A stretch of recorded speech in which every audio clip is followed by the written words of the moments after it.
সকালবেলা ঘুম থেকে উঠে দেখি ও রান্না করছে, রান্নাঘরে গিয়ে দেখি ডিম। ডিম দেখলে আমার যেন কান্না পেয়ে যায়।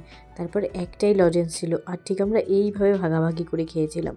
বিকেলবেলা একটু ম্যাগি খেয়ে বেরিয়েছিলাম, কিছু আমাদের বাজার করতে যাওয়ার ছিল। আর আমি এখানে ওকে কনভিন্স করছি, দেখ সকালে ডিম খেয়েছি, এখন আমাকে মাটন খাওয়াতেই হবে, না হলে আমি বাড়ি যাব না। আর ঠিক সেই মতোই ওর খুব একটা ইচ্ছে না থাকলেও আমাকে ওকে মাটন খাওয়াতেই হয়েছিল। আর আমি শুধু ভাবছি ও কত পাল্টে গেছে। শুধু বাজার করতেই না, ও আবার মাপও বুঝে যায়। ও নিজে আলুটা মেপে মেপে নিচ্ছে, আর ওকে দেখছি আর আমি অবাক হয়ে যাচ্ছি। আর আজ যেহেতু আবার চকলেট ডে ছিল, আমি ওকে কান্নাকাটি করে বলছি আমাকে তো একটা চকলেট কিনে দিতেই হবে।